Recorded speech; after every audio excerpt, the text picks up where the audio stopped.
प्रधानमंत्री ने श्री स्वामीनारायण गुरुकुल राजकोट संस्थान के 75वें अमृत महोत्सव को वर्चुअल तरीके से किया संबोधित। कहा, हमारे गुरुकुल सदियों से समता, समानता और सेवाभाव की वाटिका। पीएम ने कहा, नई राष्ट्रीय शिक्षा नीति के जरिए देश पहली बार फॉरवर्ड लुकिंग शिक्षा व्यवस्था को कर रहा है तैयार। चीन समेत दुनिया भर के कई देशों में बढ़ते कोविड संक्रमण को देखते हुए सरकार सतर्क। स्वास्थ्य मंत्रालय त्योहारों के मद्देनजर दिशा निर्देश करेगा जारी। देश भर के सभी हवाई अड्डों पर अंतर्राष्ट्रीय उड़ानों से आने वाले 2% यात्रियों की आज से रैंडम जांच। वहीं चीन, जापान, दक्षिण कोरिया और बैंकॉक और हांगकांग से आने वाले सभी यात्रियों का होगा अनिवार्य तौर पर RT-PCR टेस्ट। आतंकी गतिविधियों से जुड़े 2 अलग अलग मामलों में चंडीगढ़ और जम्मू कश्मीर में कई जगहों पर NIA की छापेमारी। टेरर फंडिंग से जुड़ा है मामला। NIA ने कल जम्मू कश्मीर में 14 जगहों पर मारे थे छापे।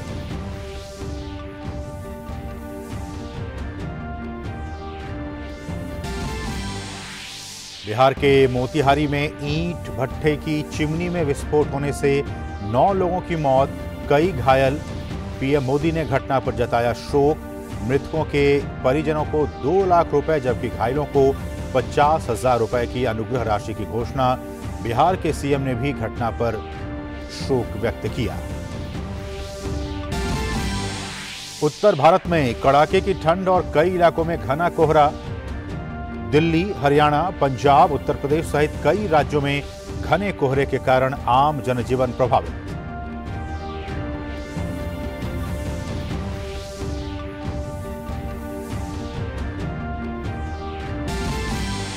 देश आज मना रहा है राष्ट्रीय उपभोक्ता दिवस। उपभोक्ताओं की शिकायतों को दूर करने के लिए देश भर में सक्रिय हैं कुल 673 उपभोक्ता आयोग। केंद्रीय वाणिज्य और उद्योग मंत्री पीयूष गोयल विज्ञान भवन में आयोजित कार्यक्रम का करेंगे उद्घाटन।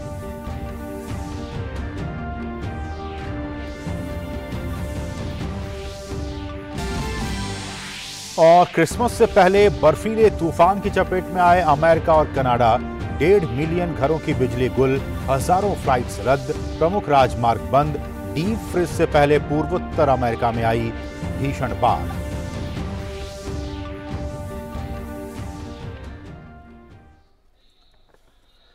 नमस्कार, डीडी न्यूज पर आप सभी दर्शकों का बहुत बहुत स्वागत है। मैं हूं वसीम मिश्रा। शुरुआत बहुत ही अहम खबर के साथ। चीन समेत दूसरे देशों में कोरोना के बढ़ते मामलों के बीच केंद्र सरकार इस महामारी के प्रसार को रोकने के लिए फुल एक्शन में है। भारत आने वाले अंतर्राष्ट्रीय यात्रियों के लिए आज से रैंडम कोविड टेस्ट अनिवार्य कर दिया गया है। वहीं सरकार ने चीन, जापान, हांगकांग, बैंकॉक और दक्षिण कोरिया से आने वाले सभी यात्रियों के लिए RT-PCR टेस्ट अनिवार्य कर दिया है। वहीं अन्य देशों से आने वाली अंतर्राष्ट्रीय उड़ानों के यात्रियों का रैंडम कोरोना वायरस टेस्ट किया जा रहा है। हर उड़ान में कुल यात्रियों के 2% तक को आगमन के बाद हवाई अड्डे पर रैंडम टेस्ट से गुजरना होगा। प्रत्येक उड़ान में ऐसे यात्रियों का चयन संबंधित एयरलाइंस द्वारा किया जाएगा। रैंडम परीक्षण के लिए नमूना देने के बाद यात्रियों को हवाई अड्डे से जाने दिया जाएगा। रैंडम टेस्ट के बाद यदि कोई कोविड संक्रमित पाया जाता है तो उस सैंपल को जीनोमिक टेस्ट के लिए भेजा जाएगा। संक्रमित लोगों को मानक प्रोटोकॉल के मुताबिक आइसोलेशन में रहना होगा। कोरोना महामारी न फैले उसको लिए सतर्कता बरतना हमने चालू कर दिया है। जिस तरह से चीन में कोरोना महामारी की भयानकता हम देख रहे हैं, उसको देखते हुए चीन, जापान, दक्षिण कोरिया, हांगकांग, बैंकॉक सभी से आने वाली फ्लाइट पर हम एविएशन मिनिस्ट्री के साथ बातचीत करके तुरंत ही एयर सुविधा पोर्टल का इम्प्लीमेंटेशन करके सभी पैसेंजर को RT-PCR कंपलसरी करेंगे, उसका ट्रेसिंग करना चालू कर देंगे। और इंडिया में आने के बाद किसी को बुखार मालूम पड़े या तो टेस्ट पॉजिटिव पाया जाए तो तुरंत ही हम उसको क्वारंटाइन करने के लिए भी आदेश जारी करने जा रहे हैं। ताकि देश को कोविड महामारी के सामने हम बचा सके। और ये जो आरटी-पीसीआर टेस्ट है जिसमें कि चीन, जापान, दक्षिण कोरिया, थाईलैंड, यहाँ से जो भी यात्री हिंदुस्तान आएंगे उन सभी यात्रियों का आरटी-पीसीआर टेस्ट होगा। और ये कितना महत्वपूर्ण है, हमारे साथ हमारे सहयोगी नितेंद्र सिंह इस वक्त जुड़ गए। तो नितेंद्र, जैसा कि हमने कहा कि इन तमाम देशों से आने वाले जितने भी यात्री हैं उन सभी की आरटी-पीसीआर टेस्ट करवाई जाएगी। लेकिन दूसरी बात ये भी हम सुबह सुबह से कह रहे हैं अपने दर्शकों को कि इन देशों के अलावा बाकी देशों से जो यात्री आएंगे उनमें से रैंडमली 2% जो लोग हैं उनका टेस्ट किया जाएगा, रैंडम टेस्ट किया जाएगा। लेकिन ये जो आरटी-पीसीआर की टेस्ट है वो सिर्फ इन्हीं देशों के यात्रियों के लिए क्यों? जी बिल्कुल, निश्चित तौर पे असीम, ये फैसला बहुत सोच समझ कर लिया गया है, क्योंकि इन देशों में मामले बहुत तेजी से बढ़ रहे हैं और आने वाले, चूंकि हर दिन जो एक सिचुएशन बदल रही है, एक डायनेमिक सिचुएशन है, तो जैसे जैसे लगता है स्वास्थ्य मंत्रालय को कि आने वाले दिनों में क्या चुनौती आ सकती है, उस हिसाब से कदम उठाए जा रहे हैं। तो अभी जो 4-5 देश है जहां से यात्री आएंगे उनको आरटी-पीसीआर टेस्ट अनिवार्य करके ही आने दिया जाएगा और उनको अगर उनमें से किसी एक में सिम्टम पाया गया तो उनको क्वारंटाइन भी किया जाएगा। तो ये एहतियाती कदम उठाया गया है सरकार की तरफ से। लेकिन उम्मीद करते हैं, जैसा कि मुझे ऐसा लग रहा है कि अगले हफ्ते तक हो सकता है यूरोप और बाकी दूसरे देशों में भी से आने वाले यात्रियों को भी इस प्रक्रिया से गुजरना होगा, क्योंकि जैसे जैसे केस बढ़ेगा वैसे वैसे सरकार एहतियाती कदम उठाएगी। और ये बहुत सही समय पर सरकार का लिया गया फैसला है, क्योंकि हम जानते हैं कि अगर प्रभावित देश से कोई नागरिक आता है, यात्री आता है और उसको वहीं पर टेस्ट करके या जांच करके रोक दिया जाता है, तो जो वायरस का प्रसार है वो देश के अन्य हिस्सों में नहीं होगा, क्योंकि जब सोसाइटी के अंदर लोग जाएंगे वहां पर वो मिलेंगे जुलेंगे तो प्रसार का खतरा रहेगा। तो ये एक एहतियाती कदम है जो सही समय पर लिया गया फैसला है। सरकार ने पहले भी इस तरह के कदम उठाए हैं, जब पिछले साल हम देखें तो इस तरह के कदम उठाए गए थे, और इससे फायदा ये होगा कि सतर्कता बढ़ेगी, सजगता बढ़ेगी, साथ ही साथ देश में वायरस के जो प्रसार है उस पर भी रोक लगेगी। इसमें नितेंद्र एक बात और भी हम जानना चाहेंगे कि जिस वेरिएंट की बात की जा रही है, ओमिक्रॉन वेरिएंट के BF7 और दूसरा एक AB5, कितना घातक है और किस तरह से सावधानी बरतनी होगी देशवासियों को? देखिए, ये वायरस, ये जो वेरिएंट है वो भारत में है, ऐसा नहीं है कि भारत में इस वेरिएंट को नहीं पाया गया है। तो जुलाई में एक केस था, सितंबर में 2 केस था और एक नवंबर में केस डिटेक्ट हुआ है। अगर 4-5 महीने की हम बात करें तो अगर बहुत इसको फैलना होता भारत में, तब तक इसके एक तरह से प्रसार का पता चल गया होता। लेकिन मुझे नहीं लगता है कि भारत में उतना इसका व्यापक असर होगा, जैसा कि जो एक्सपर्ट है वो भी बता रहे हैं। चाइना की स्थिति अलग है, बाकी दूसरे देशों की स्थिति अलग है, लेकिन भारत की जो स्थिति है बिल्कुल ही अलग है। हमारे यहाँ अच्छा इम्यूनिटी है, लोगों को मैक्सिमम लोग इसे नेचुरल इम्यूनिटी मिल गया है, वो संक्रमित हो चुके हैं, फिर वैक्सीन भी लग चुका है, दोनों डोज के अलावा प्रिकॉशन डोज भी लगा है। तो ऐसे में हाइब्रिड इम्यूनिटी है। और भारत की जो एक मॉडल है कोविड के ऊपर, वो बहुत प्रभावी रहा है, दुनिया में इसको सराहा गया है। लगातार सरकार की तरफ से प्रधानमंत्री भी समीक्षा बैठक लिए, कल केंद्रीय स्वास्थ्य मंत्री ने राज्यों के स्वास्थ्य मंत्री के साथ बैठक ली और राज्यों को भी तैयार रहने के लिए कहा गया। साथ ही साथ नागरिक को भी तैयार रहने के लिए कहा गया कि आप बचाव के जो तरीके हैं, जिसमें मास्क लगाना है, 2 गज की दूरी का पालन करना है या फिर प्रिकॉशन डोज लेना है, इसका भी पालन करें। तो सजगता और सतर्कता अगर रहेगी तो इसके जो प्रसार को हम बहुत कम कर पाएंगे और उससे फायदा ये होगा कि हमारी जो दिनचर्या है वो सही तरीके से चलेगी, उसमें कोई बाधा रुकावट नहीं आएगी। तो ये बहुत ही एहतियाती कदम है सरकार की तरफ से और सजग और सतर्क रहना ही अभी मूल मंत्र है। नितेंद्र, एक और सवाल कि ये जो नया वेरिएंट है, पिछले दौर में भी मैं आपसे ये सवाल पूछा था, थोड़ा सा और इस पर क्लैरिफिकेशन कि कुछ वैज्ञानिक को जानकार ये कहते हैं कि देखिए नेचुरल इन्फेक्शन जो है वो अगर कहीं ना कहीं आपको हो जाता है, उससे आपकी बॉडी में जो एंटीबॉडीज बनती हैं वो बाकी मेडिसिन के मुकाबले बहुत बढ़िया है, क्योंकि आपको वो नेचुरल एंटीबॉडी आपके बॉडी में तैयार हुई है। एक सवाल।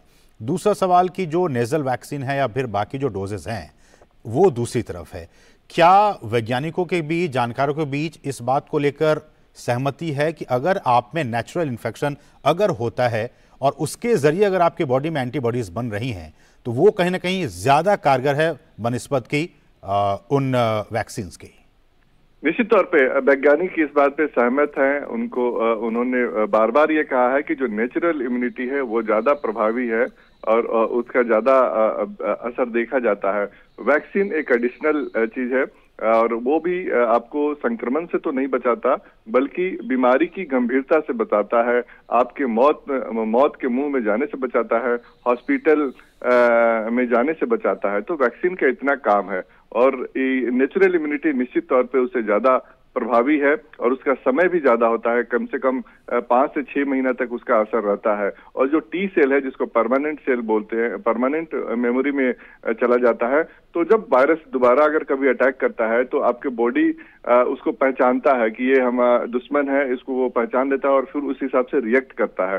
तो ये साइंस के हिसाब से बार बार डॉक्टर ने भी कहा है और साइंटिस्ट ने भी ये बात लगातार पिछले 1-2 साल में हम सबने देखा है, सुना है। तो ये प्रूव है, इसमें कोई इफ बट नहीं है। लेकिन एहतियात के तौर पे जो प्रिकॉशन डोज है, जहां तक मेजर वैक्सीन की बात है, वो भारत बायोटेक ने बनाया है, देश के अपने वैज्ञानिकों ने बनाया है, बहुत ही प्रभावी है और उसको देखते हुए कल सरकार ने फैसला लिया है कि इसको प्रिकॉशन डोज के रूप में यूज किया जाए और उसको मंजूरी मिली है और अगले 1 हफ्ते के अंदर ये प्राइवेट हॉस्पिटलों में लगना शुरू हो जाएगा। तो अगर आप चाहते हैं तो जाकर के लगा सकते हैं। 2 डोज का ये वैक्सीन है, बहुत ही प्रभावी है। तो वैक्सीन का अपना रोल है, नेचुरल इम्यूनिटी का एक अपना रोल है और ये भारत में हम देख रहे हैं कि करीब 95% लोगों को दोनों डोज लग गया है, 27 से 28% लोगों को प्रिकॉशन डोज लग गया। इसीलिए सरकार बार बार लोगों से अपील करे कि जिन्होंने अभी प्रिकॉशन डोज नहीं लिया है वो जरूर प्रिकॉशन डोज ले ले। खासतौर पे जो बुजुर्ग लोग हैं या फिर जिनको दूसरी गंभीर बीमारियां हैं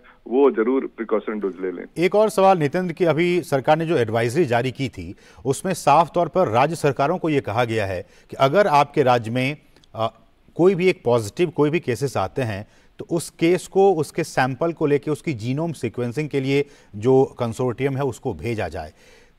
अभी उसकी क्या कुछ स्थिति है? और दूसरा कि जो लोग जिन देशों की बात हो रही है कि वहां से अगर देश से जो लोग आते हैं उनका आरटीपीसीआर टेस्ट अब कराया जाएगा, मसलन चीन, जापान, दक्षिण कोरिया, थाईलैंड, क्या अगर उसमें भी कोई केस पॉजिटिव आता है उनके लिए भी, उनके नमूनों को लेकर भी उनकी भी सीक्वेंसिंग कराई जाएगी?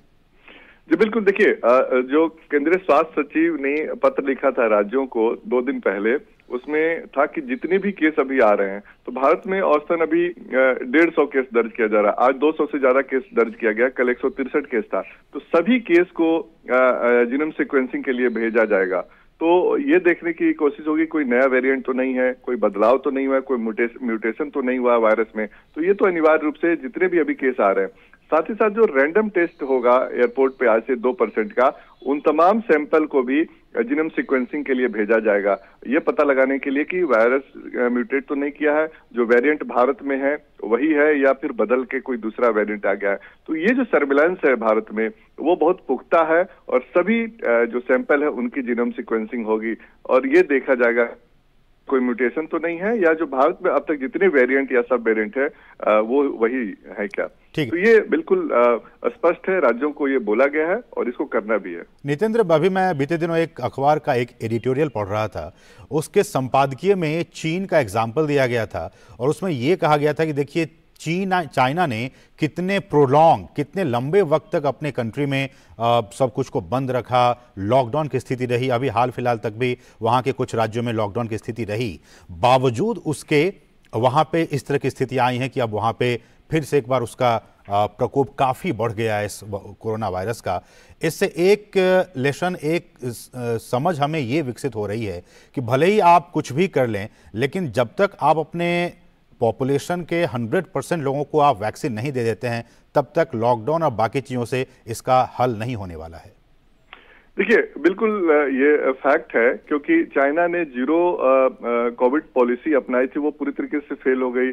आप देख रहे हैं कि उन्होंने ढील दिया और बहुत तेजी से फैला वहां पर और काफी ज्यादा व्यापक, जैसे कि अभी तो ये पहला वेव है, उसके बाद 2 वेव और आएगा, ऐसा साइंटिस्ट कह रहे हैं। तो निश्चित तौर पे जो चीन की पॉलिसी थी वो सही नहीं थी और उसके वजह से उनके देश में भी खतरा हो गया है और बाकी दुनिया के देशों में भी खतरा उत्पन्न हो गया है। तो ये तो फैक्ट है कि अगर वायरस है तो वो प्रसार करेगा ही करेगा, चाहे आज करे या कल करे या परसों करे, क्योंकि जितना आप रोकेंगे उतना तो वो रुकेगा, लेकिन जैसे ही आप खोलेंगे तो वायरस प्रसार करेगा ही करेगा, क्योंकि वो वातावरण में है, नेचुरल उसमें है और हमारे साथ ही रह रहा है।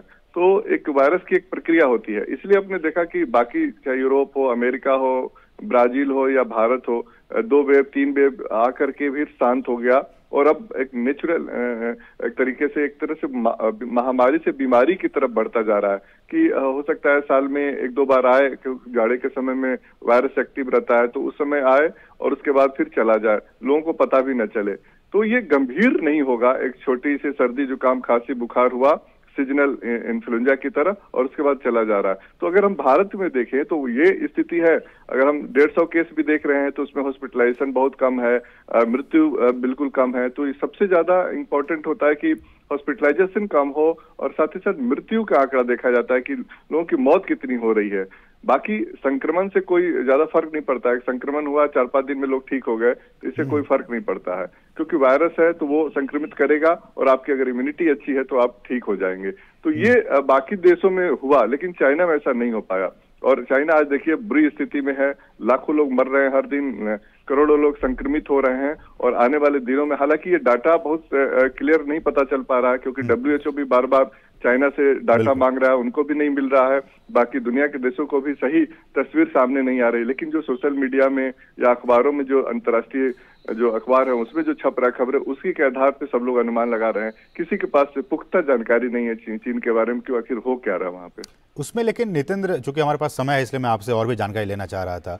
पिछली बार हमने देखा कि यूरोप हो, अमेरिका, साउथ अमेरिका और कुछ अफ्रीकी देश जो वेरिएंट थे उससे काफ़ी ज़्यादा प्रभावित थे, और चाइना तो था ही। इस बार जो मैं देख रहा हूं कि जो नए वेरिएंट्स हैं उससे काफ़ी ज़्यादा दक्षिण और दक्षिण पूर्व एशिया के देश ग्रसित, और इसलिए भी आज जो ये फैसला किया गया है कि वहाँ से देश से जो लोग आएंगे उनका RT-PCR टेस्ट कराया जाएगा। ये जो एपीसेंटर पहले चाइना, पहले वेव में यूरोप, दक्षिण अफ्रीका और दक्षिण अमेरिका था, वो इस बार जो खबरें आ रही हैं उसमें दक्षिण और दक्षिण पूर्व एशिया के देशों में ज़्यादा ये मामले आ रहे हैं। इसके पीछे कोई वजह है आपकी नज़र में? देखिए, एक तो जो BF7 है वो ओमिक्रॉन का सब वेरिएंट है और वो भारत में भी पाया गया है। तो और चाइना में उसका जो R0 हम जिसको बोलते हैं, एक आदमी 16 आदमी को संक्रमित कर रहा है। चीन की अभी ये तस्वीर है और बाकी दुनिया के देश, अगर हम जापान की बात करें तो यहाँ भी इन्फेक्शन ज्यादा है, लेकिन जापान में आप देखिए हॉस्पिटल में एडमिट कम हो रहे हैं लोग और डेथ कम है। तो संक्रमण तो हो रहा है क्योंकि एंटीबॉडी कम हो रही है, 5 से 6 महीना तक ही असर रहता है, चाहे नेचुरल इन्फेक्शन हो या फिर आप वैक्सीन लेते हैं। तो ये एक वेव की तरह रहेगा थोड़े दिनों के लिए, खासतौर पे जाड़े के मौसम में। और ये पूरा ट्रेंड आप देख रहे हैं, तो पिछले साल भी सेम समय में ऐसा ही हुआ था और इस साल भी यही दिख रहा है। तो एक वेव तो बनेगा, लेकिन उसका असर कितना ज्यादा होगा ये अलग अलग देश और अलग अलग जो जनसंख्या है उस पर निर्भर करता है। हो सकता है यूरोप में अलग तरह से करे, दक्षिण अमेरिका में अलग तरह से करे, अमेरिका में अलग तरह से करे, साउथ एशिया में अलग करे, भारत में अलग करे। तो ये डिपेंड करता है कि इसकी जो एक प्रभाव है वो किस तरीके से हो रहा है, और ये भी एक डिपेंड करता है कि सरकारों का वहाँ रिस्पांस कैसा है और लोगों का रिस्पांस कैसा है। अगर सरकार, जैसे भारत की हम बात करें तो प्रोएक्टिव रहती है, जो भारत का जो अप्रोच रहता है whole of government, whole of society, यानी कि सरकार अपने स्तर पे काम कर रही है, जहाँ पे टेस्टिंग की व्यवस्था हो, अस्पताल की व्यवस्था हो, ऑक्सीजन की व्यवस्था हो, जागरूकता हो, गाइडलाइन हो। जनता को ये करना है कि सरकार ने जो एडवाइस किया, जो गाइडलाइन बताया, जो प्रोटोकॉल है उसका पालन करें, मास्क लगाना है, 2 गज की दूरी का पालन करना है, प्रिकॉशन डोज लेना है, सजग और सतर्क रहना है। अगर हम ये करते हैं तो चाहे जितने भी वेव आए या फिर नए मामले आए, उसको हम लोकल स्तर पे ही रोक सकते हैं और उसका व्यापक असर नहीं होगा। तो इसलिए सजग और सतर्क भारत है और दुनिया पे जो भी अभी सिचुएशन बन रही है उस पर निगाह है। अगर हम देखें तो जापान, कोरिया और ऑस्ट्रेलिया तक में, ऑस्ट्रेलिया में, जर्मनी में, इटली में, फ्रांस में केस बढ़ रहा है और वो 18 से 20% के रेट से बढ़ रहा है। अमेरिका में भी ये तमाम देश है जो कल हमने देखा था प्रेजेंटेशन में स्वास्थ्य मंत्रालय के, तो उसमें बढ़ता हुआ ट्रेंड दिख रहा है। तो भारत इसलिए प्रोएक्टिव कदम उठाए हुए है हर तरफ से चाहे वो जागरूकता के स्तर पे हो, तैयारियों के स्तर पे हो, प्रशासनिक तैयारी के स्तर पे हो, प्रधानमंत्री के स्तर पे मीटिंग ली गई, स्वास्थ्य मंत्री के स्तर पे मीटिंग ली गई, राज्यों के स्तर पे मीटिंग ली जा रही है। हर राज्य अपने अपने हिसाब से मीटिंग ले रहे हैं और कदम उठा रहे हैं। तो ये जो सजगता अगर है तो हम बीमारी के प्रभाव को कम कर पाएंगे, रोक पाएंगे और भारत में उतना प्रभाव नहीं दिखेगा। बिल्कुल बिल्कुल, आपने बिल्कुल सही कहा कि सरकार अपने स्तर पर लगातार प्रयास कर रही है कि बिल्कुल इस तरह के मामले कम से कम भारत में न आए। लेकिन जैसा कि आपने भी कहा और हम भी अपील कर रहे हैं डीडी न्यूज़ के इस प्लेटफॉर्म के जरिए कि अगर आप कोविड जो प्रोटोकॉल है उसका आप ज़रूर पालन कीजिए, और जैसा कि सरकार कह रही है जो प्रिकॉशन डोज है वो अगर आपने अभी तक नहीं ली है तो उसको ज़रूर से आप उस प्रिकॉशन डोज को लीजिए, तभी आप इस तरह के वेब से खुद को, सोसाइटी, अपने परिवार को और इस समाज को भी बचा कर रख सकते हैं। बहुत बहुत शुक्रिया नितेंद्र, इन तमाम ताज़ा अपडेट्स और तमाम जानकारियों को हमारे साथ साझा करने के लिए बहुत बहुत शुक्रिया। और अगर वैक्सीनेशन की बात की जाए तो देश में कोविड महामारी के खिलाफ टीकाकरण अभियान तेज गति से जारी है। केंद्रीय स्वास्थ्य मंत्रालय की ओर से आज सुबह जारी किए गए आंकड़ों के मुताबिक अब तक वैक्सीन के कुल 220 करोड़ से ज्यादा डोज लगाए जा चुके हैं। इसमें 95 करोड़ से ज्यादा दूसरी डोज और 22 करोड़ से ज्यादा बूस्टर डोज शामिल हैं। देश में कोरोना संक्रमण से ठीक होने वाले की कुल संख्या अब 4,41,42,791 के पार हो गई है। बीते 24 घंटे के दौरान देश में कोरोना वायरस संक्रमण के 201 नए मामले दर्ज हुए हैं। इसी अवधि के दौरान 183 लोगों ने संक्रमण को मात देने में सफलता पाई है।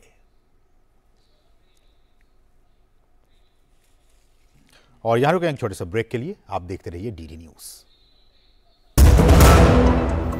हमने फसल बीमा योजना को अधिक प्रभावी बनाया, उसके दायरे में ज्यादा किसानों को लाए। नहीं है डर, नहीं फिकर, मिली हमें नई डगर।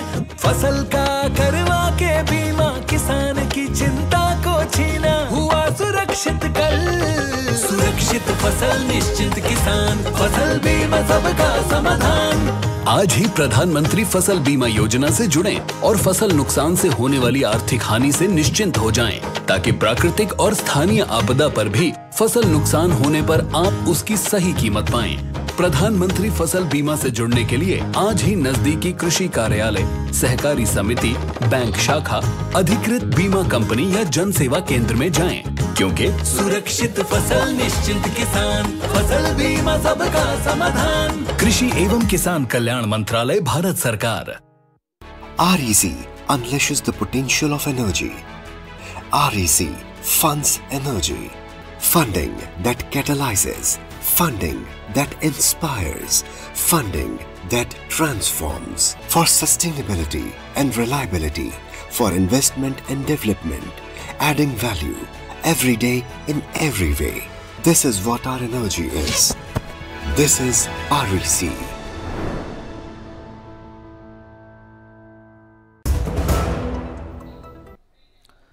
और ब्रेक के बाद आपका फिर से स्वागत है। प्रधानमंत्री नरेंद्र मोदी ने आज वीडियो कॉन्फ्रेंसिंग के जरिए श्री स्वामीनारायण गुरुकुल राजकोट संस्थान के 75वें अमृत महोत्सव को संबोधित किया। श्री स्वामीनारायण गुरुकुल राजकोट संस्थान की स्थापना साल 1948 में गुरुदेव शास्त्री जी महाराज श्री धर्मजीवन दास जी स्वामी द्वारा राजकोट में की गई थी। इस संस्थान का काफी विस्तार हुआ है और वर्तमान में इस संस्थान की पूरे विश्व में 40 से अधिक शाखाएं हैं, जो 25,000 से अधिक छात्रों को स्कूल, स्नातक और स्नातकोत्तर शिक्षा की सुविधाएं उपलब्ध करा रही हैं। इस मौके पर प्रधानमंत्री ने कहा कि हमारे गुरुकुल सदियों से समता, समानता और सेवा भाव की वाटिका की तरह रहे हैं।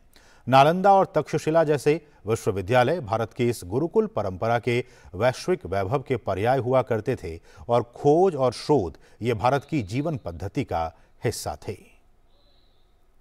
हमारे गुरुकुल सदियों से समता, ममता, समानता और सेवा भाव की वाटिका की तरह रहे हैं। नालंदा और तक्षशिला जैसे विश्वविद्यालय भारत की इस गुरुकुल परंपरा के वैश्विक वैभव के पर्याय हुआ करते थे। खोज और शोध ये भारत की जीवन पद्धति का हिस्सा थे।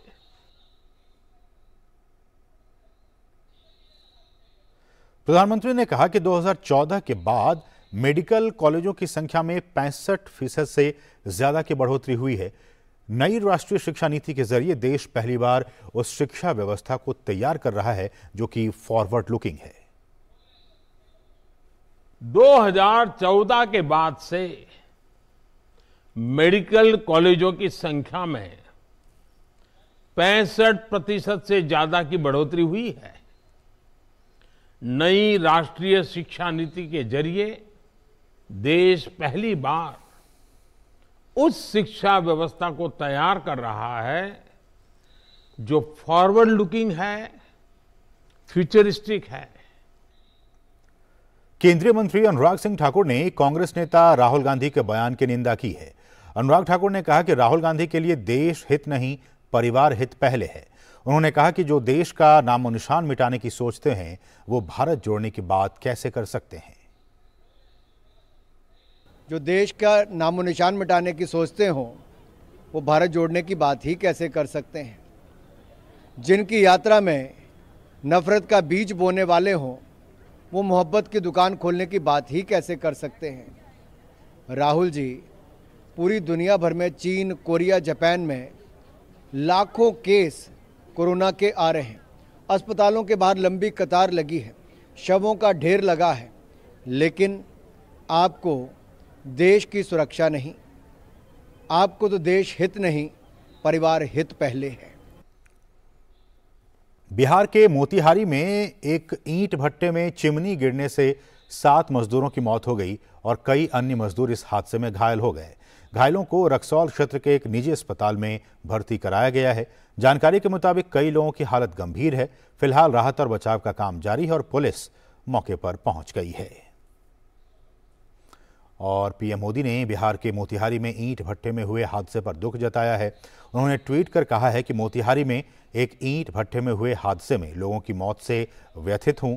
शोक संतप्त परिवारों के प्रति मेरी संवेदना है। मैं प्रार्थना करता हूं कि सभी घायल जल्द स्वस्थ होंगे। प्रत्येक मृतक के परिजनों को पीएम एनआरएफ से 2 लाख रुपए की अनुग्रह राशि दी जाएगी। घायलों को 50,000 रुपए दिए जाएंगे। राष्ट्रीय जांच एजेंसी यानी एनआईए ने आतंकी गतिविधियों से जुड़े 2 अलग अलग मामलों में आज सुबह चंडीगढ़ और जम्मू कश्मीर में कई जगहों पर छापेमारी की। एनआईए ने कल जम्मू कश्मीर में 14 जगहों पर छापे मारे थे। आज के छापे टेरर फंडिंग के एक अलग केस में मारे जा रहे हैं।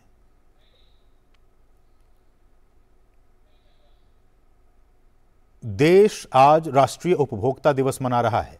हर साल 24 दिसंबर को भारत में एक विशिष्ट विषय के साथ राष्ट्रीय उपभोक्ता दिवस के रूप में मनाया जाता है। इस मौके पर केंद्रीय वाणिज्य और उद्योग मंत्री पीयूष गोयल ने राजधानी दिल्ली स्थित विज्ञान भवन में आयोजित कार्यक्रम का उद्घाटन किया। और केंद्रीय वाणिज्य मंत्री पीयूष गोयल ने कहा कि केंद्र सरकार ने बड़ी संख्या में ऐसे कई पुराने कानूनों को खत्म किया है जिनका वर्तमान में कोई औचित्य नहीं रह गया है। बड़ी संख्या में सरकारी शर्तों और नियमों को डिजिटल माध्यम से आज आसान बनाया गया है। Over the last few years, a number of redundant laws, over 1,500 laws have been removed from the statute book. Nearly 39,000 compliances have been simplified. Technology has been used to digitize many of them. Many of them have been made less confrontational. Many of them have been eliminated totally. Nearly 39,000 compliances. A number of laws have also been decriminalized. Over 800 specific provisions of law have been decriminalized in the past.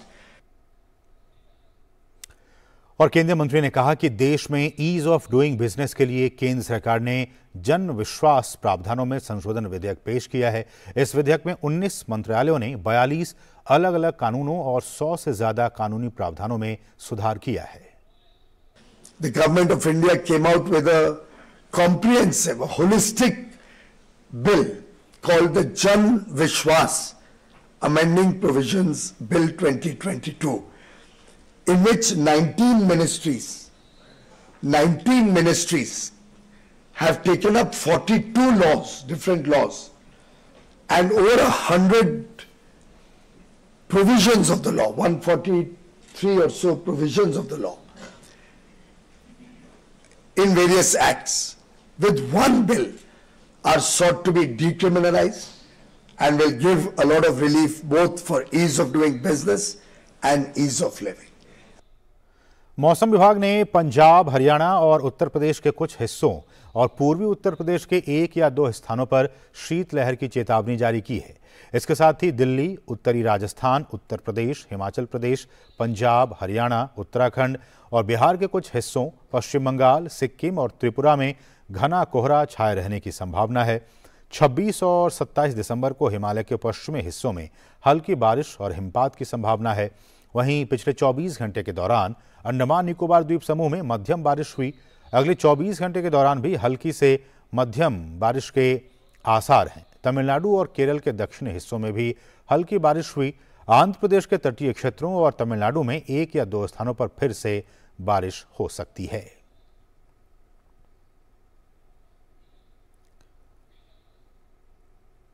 वहीं देश की राजधानी दिल्ली में कई दिनों से कोहरा और कपकपा देने वाली सर्दी का सितम जारी है।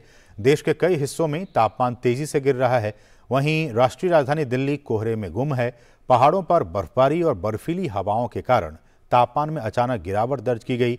न्यूनतम तापमान में गिरावट के कारण दिल्ली में ठिठुरन बढ़ गई है। कोहरे की वजह से दृश्यता भी गिरती जा रही है।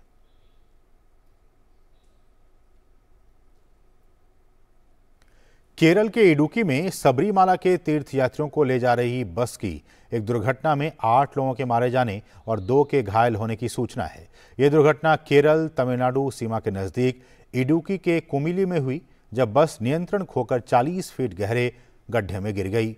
दुर्घटना के समय यह बस सबरीमाला से तमिलनाडु वापस लौट रही थी। सभी मृतक श्रद्धालु तमिलनाडु के थेनी जिले के थे। अमेरिका में क्रिसमस के जश्न के बीच बर्फीले तूफान का कहर जारी है। अमेरिका और कनाडा में आए शक्तिशाली आर्कटिक तूफान से कई राज्यों में तकरीबन 15 लाख लोग बिजली संकट का सामना कर रहे हैं। दोनों देशों के अधिकांश तटीय इलाकों और मैक्सिको अमेरिका सीमावर्ती क्षेत्रों में शीतकालीन चेतावनी जारी कर दी गई है। तूफान से नुकसान हो रहा है और तापमान जमाव बिंदु पर पहुंच गया है। अमेरिका में इस तूफान से कम 6 लोगों की मौत की खबर है। प्रमुख हवाई अड्डों से हजारों उड़ानें रद्द कर दी गई हैं। टेक्सास से मायने के बीच बिजली आपूर्ति व्यवस्था ठप होने से 14 लाख से अधिक लोगों पर असर पड़ा है। कनाडा के क्यूबेक और ओंटारियो प्रांत में भी बिजली आपूर्ति प्रभावित हुई है, जिसका 3,17,900 लोगों पर असर पड़ा है। अमेरिका की राष्ट्रीय मौसम सेवा ने कहा है कि मौसम संबंधी चेतावनी से लगभग 60% अमेरिकी जनता प्रभावित होगी। और अमेरिका के साथ ही कनाडा में भी बर्फीला तूफान कहर ढा रहा है। मौसम बिगड़ने से यहां मानो जिंदगी ठहर सी गई है। खराब मौसम के कारण स्कूल कॉलेज बंद कर दिए गए हैं। विमानों के संचालन पर भी प्रतिकूल प्रभाव पड़ा है। बड़ी संख्या में उड़ानों को रद्द कर दिया गया है। विद्युत आपूर्ति पर भी मौसम की मार पड़ी है। हालात के मद्देनजर अधिकारियों ने लोगों से घरों में ही रहने की अपील की है।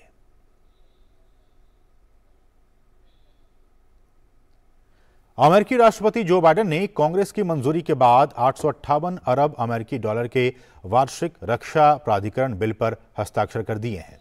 एक बयान में बाइडेन ने कहा कि यह कानून रक्षा कर्मियों और उनके परिवारों को लाभ पहुंचाएगा और उनकी न्याय तक पहुंच बढ़ाएगा। बाइडेन ने यह भी कहा कि कानून के कुछ प्रावधान संवैधानिक चिंताओं को बढ़ाने वाले हैं। बाइडेन की मंजूरी के पहले सीनेट ने राष्ट्रीय रक्षा प्राधिकरण अधिनियम द्विदलीय बहुमत के साथ पारित किया था।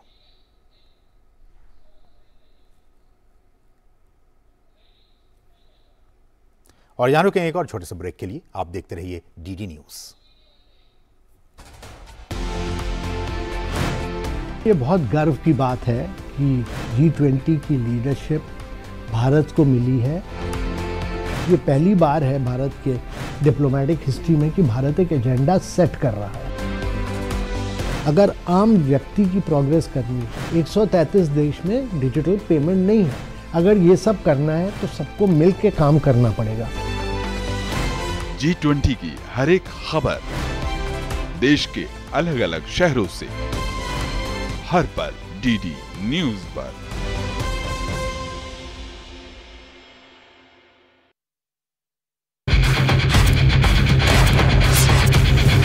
खबर आ रही है। ब्रेकिंग न्यूज की रेस से हटकर हम लेकर आते हैं आपके लिए सार्थक, सकारात्मक और प्रेरणादायी खबरें। खबरें सिर्फ हाथ से नहीं होते, खबरें अच्छी भी होती हैं जो देती है हौसला, बढ़ाती है आत्मविश्वास। मुश्किल वक्त में भी जब लोगों ने दिखाया कुछ कर गुजरने का जज्बा, हम लेकर आते हैं अपने इस खास कार्यक्रम में आम लोगों के जज्बे की कहानियाँ। देखिए मेरे साथ गुड न्यूज जज्बा इंडिया का।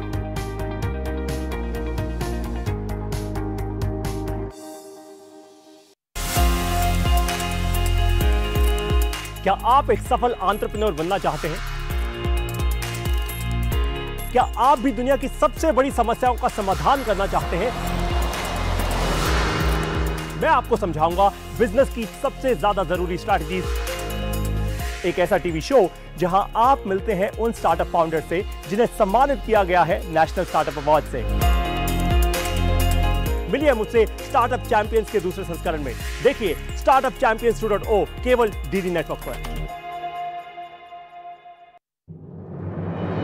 मन की बात है जन जन की, संघर्षों के कुछ किस्से, कहानी कुछ सफलताओं की, अनकही विरासत की, उम्मीदें नए भारत की। महीने के आखिरी रविवार का रहता है इंतजार। ब्रह्मपुत्र के घाट से हिमालय के विस्तार तक होती है मन की बात प्रधानमंत्री के साथ। तो सुनिए इस महीने 25 दिसंबर सुबह 11 बजे मन की बात आकाशवाणी और दूरदर्शन के सभी चैनलों पर। आप भी माननीय प्रधानमंत्री के मन की बात का हिस्सा बन सकते हैं। इसके लिए आप अपने सुझाव post box number 111 Akashvani Delhi पर भेज सकते हैं। नमो ऐप या माई गव के ओपन फोरम में पोस्ट कर सकते हैं। तो याद रखें, रविवार 25 दिसंबर सुबह 11 बजे मन की बात। दीवान बनने के लिए कोई योग्य है तो वो विलितंबी है। कोच्चिन चलकर कर्नल मकौले से मिलते हैं, देखते हैं कि ईस्ट इंडिया कंपनी ने कौन सा नया जाल बिछा है। You need to create crisis in Travancore, like army rebellion. महाराज बालाराम वर्मा ने आपको फांसी देने का आदेश दिया है। कुंद्रा एल्लमपुर मंदिर के भगवान महादेव को साक्षी मानते हुए ये घोषणा करता हूँ कि उन दुष्ट अंग्रेजों को इस भूमि से जाना होगा।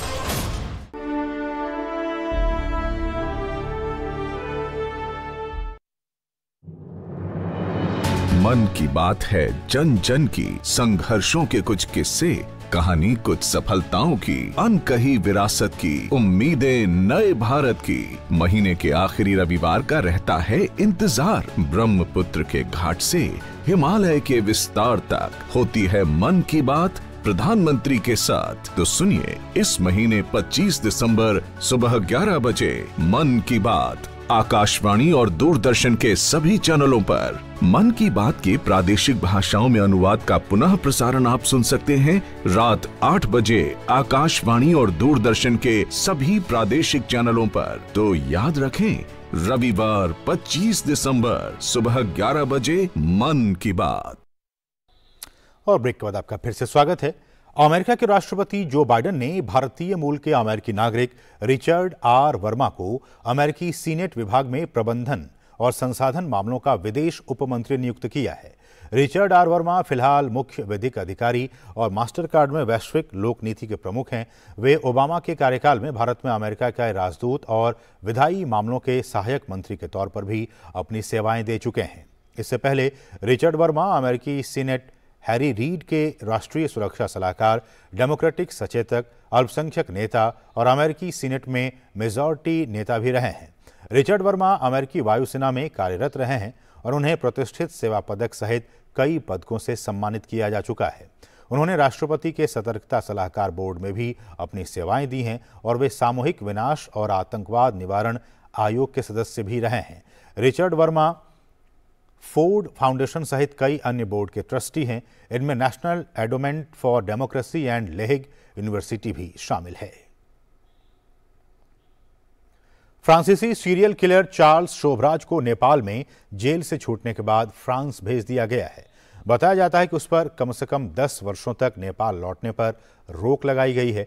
नेपाल के सुप्रीम कोर्ट ने उसकी उम्र और अच्छे व्यवहार को देखते हुए उसे रिहा करने का आदेश दिया था। चार्ल्स शोभराज हत्या, चोरी और धोखाधड़ी के कई मामलों में शामिल था। उसे 2003 में नेपाल की यात्रा के दौरान 2 अमेरिकी पर्यटकों की हत्या के आरोप में गिरफ्तार किया गया था और आजीवन कारावास की सजा सुनाई गई थी। शोभराज को 1972 और 1982 के बीच 20 से अधिक हत्याओं का दोषी माना जाता है। उसे वेश बदलने, जेल से भागने और युवा महिलाओं को निशाना बनाने की आदत के कारण सरपेंट या फिर बिकनी किलर करार दिया गया था। काठमांडू में अपनी 2 सजाओं से पहले शोभराज भारत में भी 2 दशक जेल में बिता चुका था।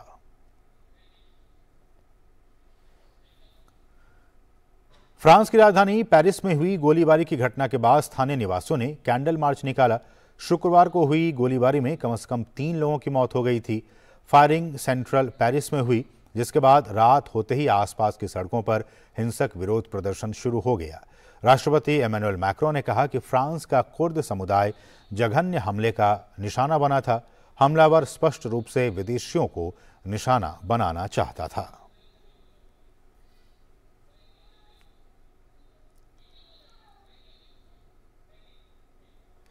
और यहां रुकें एक और छोटे से ब्रेक के लिए। आप देखते रहिए डीडी न्यूज। पहाड़ियों में या ऊंचे प्रदेशों में रहने वाले लोग ठंड के आदी होते हैं, फिर भी शीतलहर उनके लिए जानलेवा हो सकती है। सबसे बड़े खतरे हैं शरीर का तापमान कम हो जाना, फ्रॉस्ट बाइट और फेफड़ों में सुजन आना। बाहर जाने से पहले मौसम पूर्वानुमान से वाकिफ होना अनिवार्य है। कहीं जाते वक्त धर्मशाला, पंचायत घर और नजदीकी चिकित्सा सेवा से अवगत रहें। खराब मौसम के कारण आप रास्ते में फंस सकते हैं। वाटरप्रूफ थैली में पर्याप्त कपड़े, भोजन और पानी साथ रखें। नम और गीले कपड़े तुरंत बदलें। गर्म पेय पीते रहें, शराब पीना टालें। फर्स्ट एड सीखें और आपातकालीन चिकित्सा किट साथ रखें। अत्यधिक ठंड से बुजुर्ग, बच्चे और बीमार ज्यादा प्रभावित होते हैं। घर को गर्म रखें। पहाड़ी इलाकों में ऑक्सीजन की कमी और सांस लेने में दिक्कत हो सकती है। आपातकालीन स्थिति में एम्बुलेंस बुलाएं या स्थानीय हेल्पलाइन से संपर्क करें। सतर्क रहें, सुरक्षित रहें। NDMA एवं IIPHG द्वारा जनहित में जारी। REC unleashes the potential of energy. REC funds energy. Funding that catalyzes. Funding that inspires. Funding that transforms. For sustainability and reliability. For investment and development. Adding value every day in every way. This is what our energy is. This is REC.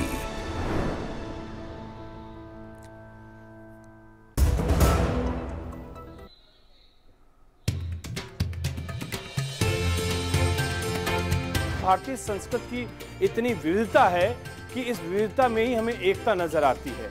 मंदिरों के माध्यम से, उनके वास्तु के माध्यम से, उनकी स्थापत्य शैली के माध्यम से हम ये जरूर देखेंगे कैसे अनेकता में एकता है, कैसे विविधता में एकता है। बहुत अच्छा माध्यम है, तो एक कल्चर का दूसरे कल्चर से कनेक्टेड होने का, इंटरेक्शन का बहुत बढ़िया माध्यम है। भारत एक देश नहीं, एक फीलिंग है। दक्षिण भारतीय मंदिरों में एक विशेषता ये थी कि उत्तर से अलग एक प्रवेश द्वार बनता था जिसे गोपुरम कहते थे, और वो चारों दिशाओं में बनते। पूरा परिसर घिरा होता था आयताकार। आप मान के चलें जैसे कि दुर्ग की तरह से वो पूरा कवर होता था। देखिए एक भारत श्रेष्ठ भारत सिर्फ डीडी न्यूज पर।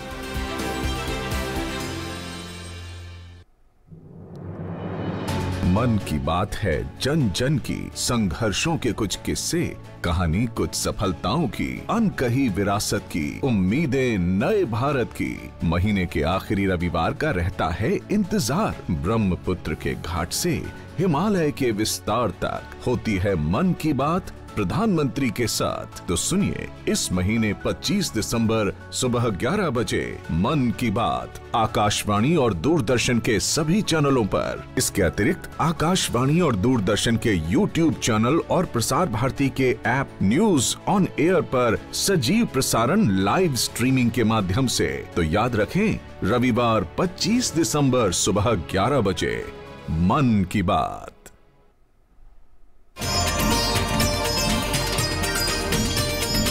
सच्चाई की कसौटी पर देश का विश्वास जीता है हमने। जी हां, हम हैं दूरदर्शन। दूरदर्शन पर एक स्वराज सीरियल शुरू हुई है। इस सीरियल में स्वतंत्रता आंदोलन से जुड़ी गाथाओं को बहुत विस्तार से दिखाया जा रहा है। नेशनल हो या इंटरनेशनल, हमारा मकसद है आपको सिर्फ सच दिखाना, वो सच जिसे देखकर आपको अपने देश, अपनी संस्कृति पर गर्व हो।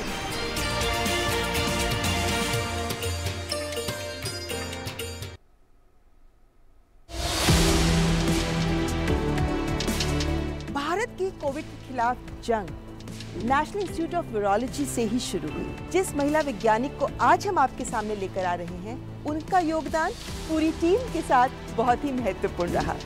मैंने NIV में ज्वाइन किया था। मैं एक ही महिला स्टूडेंट थी उनके ग्रुप में। आज इस लैब को मैं लीड करती हूँ और उसमें 70% महिलाएं काम करती हैं।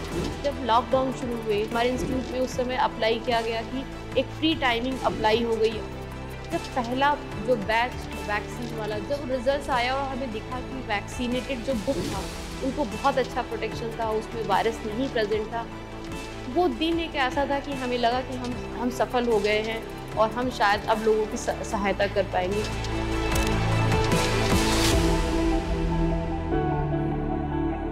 पश्यति लोकः कलङ्कमपि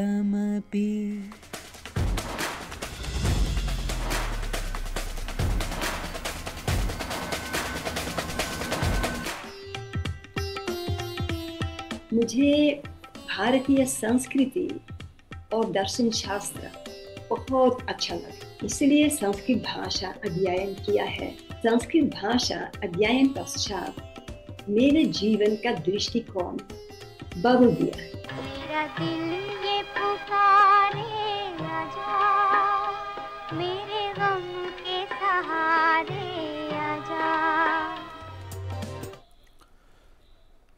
और अब खबर खेल जगत से है। भारत और बांग्लादेश के बीच मीरपुर में खेले जा रहे दूसरे टेस्ट मैच के तीसरे दिन ताज़ा समाचार मिलने तक बांग्लादेश ने अपनी दूसरी पारी में 2 विकेट के नुकसान पर 50 रन बना लिए हैं। तीसरे दिन भारत को पहली सफलता दिलाई आर अश्विन ने, जिन्होंने बांग्लादेश के ओपनर नजमुल हुसैन शांतो को 5 के स्कोर पर आउट किया। इसके थोड़े ही समय बाद मोमिनुल हक भी पवेलियन लौट गए। मोमिनुल का विकेट मोहम्मद सिराज ने लिया। इससे पहले दूसरे दिन भारत की पहली पारी 314 रन पर खत्म हुई थी। भारत की ओर से पहली पारी में ऋषभ पंत ने 93 तो श्रेयस अय्यर ने 87 रन की पारी खेली।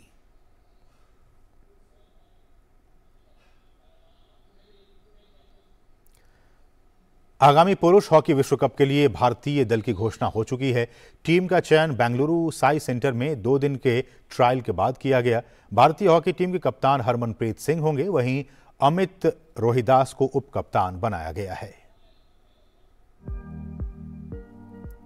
हॉकी इंडिया ने आगामी पुरुष हॉकी विश्व कप के लिए भारतीय दल की घोषणा कर दी है। टीम के कप्तान ड्रैग फील्डर हरमनप्रीत सिंह होंगे, वहीं अमित रोहिदास टीम के उप कप्तान होंगे। बेंगलुरु साई सेंटर में 2 दिन के ट्रायल के बाद इस टीम का चयन किया गया है। ट्रायल के दौरान 33 खिलाड़ियों को परखा गया था। इस टीम में अनुभवी और युवा खिलाड़ियों का बेहतरीन मिश्रण है। कृष्ण बी पाठक और प्रियार शिजेश टीम के गोलकीपर होंगे। पीआर शिजेश अपना 4था विश्व कप खेलेंगे, वहीं भारत में ये उनका 3रा विश्व कप होगा। डिफेंस की भागदौड़ कप्तान हरमनप्रीत सिंह, उप कप्तान अमित रोहिदास, सुरेंद्र कुमार, वरुण कुमार, जर्मनप्रीत सिंह और नीलम संजीव के हाथों में रहेगी। मिडफील्ड में युवा विवेक सागर प्रसाद की वापसी होगी, जिन्होंने हाल ही में टखने की चोट के चलते ऑस्ट्रेलिया के दौरे पर हिस्सा नहीं लिया था। उनके साथ मिडफील्ड में मनप्रीत सिंह, हार्दिक सिंह, नीलकांत शर्मा, शमशेर सिंह और अनुभवी आकाशदीप सिंह रहेंगे। फॉरवर्ड लाइन में मनदीप सिंह, ललित कुमार उपाध्याय और युवा अभिषेक और सुखजीत सिंह रहेंगे। राजकुमार पाल और जुगराज सिंह को विकल्प के तौर पर रखा गया है। पुरुष हॉकी विश्व कप जनवरी में भुवनेश्वर राउरकेला में खेला जाएगा। भारतीय टीम पूल डी में है। पूल डी में इंग्लैंड, स्पेन और वेल्स हैं। भारतीय टीम अपने अभियान की शुरुआत 13 जनवरी को स्पेन के खिलाफ राउरकेला में करेगी। Sports desk, DD news. और सैम करन आईपीएल के इतिहास में सबसे महंगे बिकने वाले खिलाड़ी बन गए हैं। सैम करन को पंजाब किंग्स ने 18.5 करोड़ रुपए में खरीदा है। तो क्या रहा है सैम करन का T20 रिकॉर्ड और क्यों ये खिलाड़ी आईपीएल की नीलामी में धूम मचाने में कामयाब रहा, जानते हैं इस रिपोर्ट के जरिए। आगामी आईपीएल सीजन में कौन सा खिलाड़ी रनों का सौदागर बनकर सामने आएगा और कौन विकेट लेने की कड़ी में खुद की बादशाहत को साबित करेगा, ये तो आने वाला वक्त ही तय करेगा। लेकिन फिलहाल अगले सीजन के लिए नीलामी से जो बात निकलकर सामने आई है उससे इतना तो पक्का हो गया है कि इंग्लिश खिलाड़ी सैम करन सुपर हिट हैं। इंग्लैंड के सैम करन ने आईपीएल नीलामी में अब तक के सारे रिकॉर्ड को तोड़ दिया। वो आईपीएल इतिहास के सबसे महंगे खिलाड़ी बन गए हैं। 2 करोड़ रुपए की बेस प्राइस वाले सैम करन को पंजाब किंग्स ने 18 करोड़ 50 लाख में खरीदा। पंजाब किंग्स के लिए आईपीएल में डेब्यू करने वाले करन एक बार फिर से अपनी पुरानी टीम में शामिल हो गए हैं। करन ने 2020 और 2021 में चेन्नई सुपर किंग्स के लिए भी खुद को आजमाया था। बाएं हाथ के तेज गेंदबाज सैम करन का T20 क्रिकेट में शानदार रिकॉर्ड है। उन्होंने 145 मैच खेले हैं। इसमें उनके नाम 1731 रन के साथ 149 विकेट हैं। इसके साथ ही वो 9 अर्धशतक भी लगा चुके हैं। उनका बल्लेबाजी स्ट्राइक रेट 136 का है। 2 बार वो पारी में 5 विकेट भी ले चुके हैं। करन सलामी बल्लेबाजी करने के अलावा फिनिशर की भूमिका भी निभा सकते हैं। आईपीएल के 32 मैचों में उन्होंने 150 की स्ट्राइक रेट से 337 रन बनाने के साथ 32 विकेट भी निकाले हैं। निश्चित रूप से सैम करन पर धन वर्षा तो जबरदस्त रूप से हो गई है, लेकिन अब निगाहें उनके प्रदर्शन पर रहेंगी, जहां उनकी टीम को उनसे दमदार प्रदर्शन की उम्मीद एक बार फिर से रहेगी। Sports desk, DD news. और मखमली आवाज के बादशाह और भारतीय सिनेमा के सदाबहार गायक मोहम्मद रफी की आज जयंती है। उनका जन्म 24 दिसंबर 1924 को हुआ था। बुलेटिन के अंत में हम आपको छोड़े जाते हैं रफी साहब के कुछ यादगार नगमों के साथ। हमें दीजिए अनुमति। नमस्कार।